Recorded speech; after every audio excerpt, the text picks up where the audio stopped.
Ya, Assalamualaikum warahmatullahi wabarakatuh. Perkenalkan, nama saya Buzil Wiratomo dengan NIM 15039622026. Di sini saya akan mempresentasikan hasil kajian literatur saya guna memenuhi tugas UTS evaluasi pembelajaran.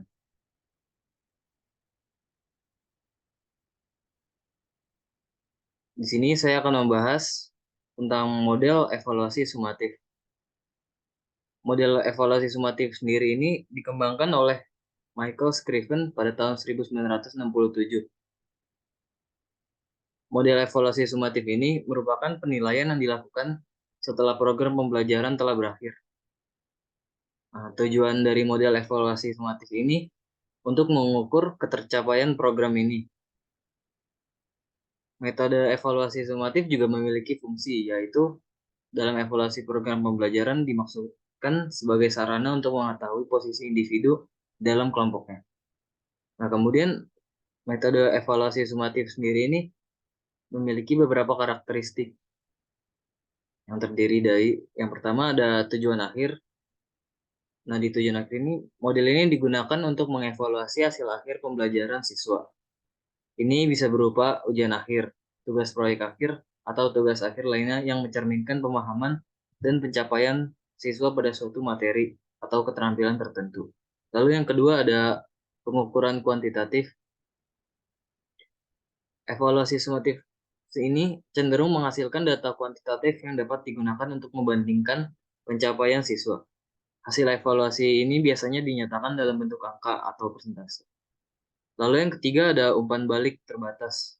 Umumnya model evaluasi sumatif tidak memberikan banyak umpan balik kepada siswa. Fokus utamanya adalah pada pengukuran hasil akhir dan umpan balik diberikan setelah penilaian selesai.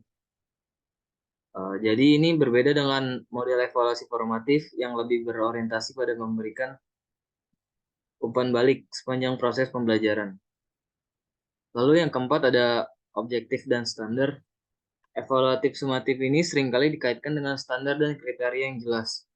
Ini membantu memastikan bahwa evaluasi dilakukan secara objektif dan dapat diandalkan. Lalu yang kelima, terjadwal. Evaluasi sumatif ini dilakukan sesuai waktu yang telah direncanakan. Contohnya seperti akhir semester atau akhir tahun pelajaran. Hal ini memungkinkan perencanaan yang lebih baik dalam hal perorganisasian penilaian. Lalu yang keenam ada pemberian nilai. Dalam banyak kasus, hasil dari evaluasi sumatif ini dapat mempengaruhi nilai akhir siswa. Oleh karena itu, penting bagi siswa untuk bersiap dan berusaha maksimal dalam menghadapinya.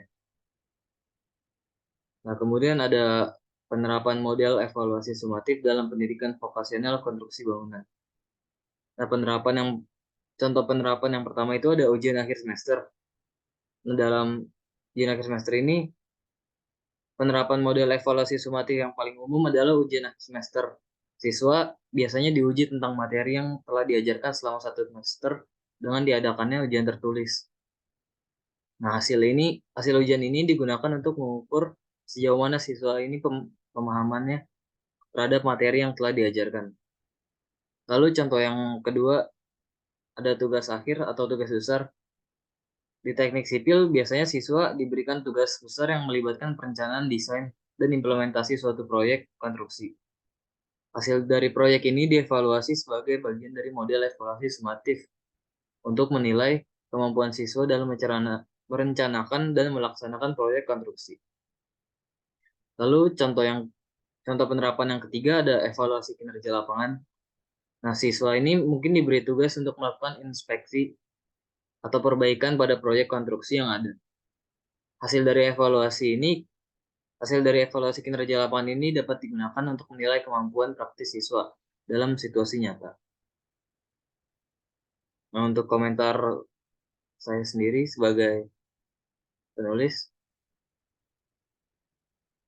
di bidang pendidikan vokasional konstruksi bangunan, metode evaluasi sumatif ini cukup bagus digunakan karena pengajar ini dapat tahu paham atau tidaknya siswa terhadap materi yang telah disampaikan.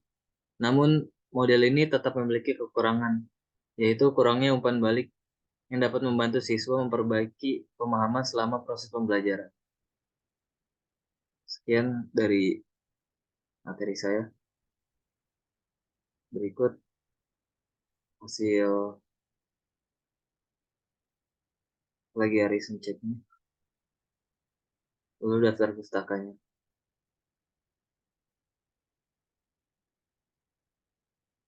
Oke, sekian dari saya, kurang lebih mohon maaf. Wassalamualaikum warahmatullahi wabarakatuh.